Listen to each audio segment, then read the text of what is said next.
Sektöre yaklaşık 25 yıl önce başladık. 25 yıldır devam etmekteyiz. İnegöl'de birçok ikinci elci olmasına rağmen yine en büyük ve tercih edilen yerlerden biriyiz. Genelde ev eşyası olarak bütün eşyalar elimizde bulunmakta. Çamaşır makinesi, buzdolabı, yani temel eşyalar, temel ev eşyalarının hepsi mevcut elimizde. Sürekli bulunuyor bir de.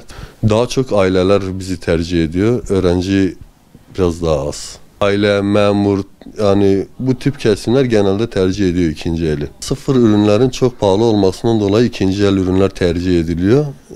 Tabii maddi durum ön plana çıkıyor. İkinci elin tercih edilmesinin en baştaki sebebi maddi.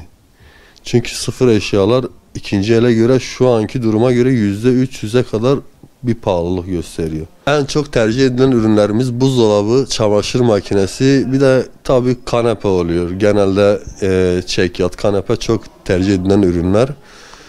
Ondan sonra geri kalanı da normal seyrinde. Biz elimizdeki beyaz eşyaları aldığımızda önce bir servis kontrolünden geçiriyoruz. Sonra dükkana getiriyoruz işte. Burada sattığımızda en az 6 aya kadar garanti veriyoruz bütün ürünlerimize. Her türlü arızada servis desteğimiz var, değiştirme imkanımız var. Yani kimseyi mağdur etmemeye çalışıyoruz. Alınan ürünleri genelde biz teslim ediyoruz müşteriye. Eşya alırken genelde temizliğe dikkat edilmeli. Zaten biz de temizliğe en başta önem gösteriyoruz. Temizlik en olur olmaz şeyimiz yani. Bütün ürünlerimiz zaten önceden 3 kişiden kontrol edilip buraya geliyor. Geldiğinde tertemiz, yani güzel bir şekilde sunum yapıyoruz müşterilerimize. Genelde aile ve memur kesimi.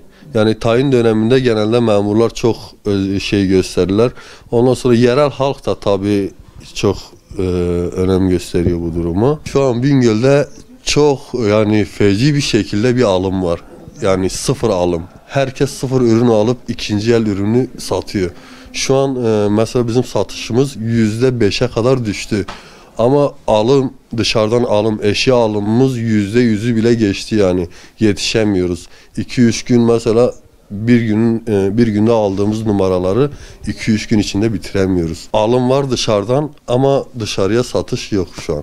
Yani şu anki piyasaya göre çok pahalılık var ama çok aşırı bir talep var sıfır eşyaya. Herkes ikinci el eşyasını satıp sıfır eşya alıyor şu an.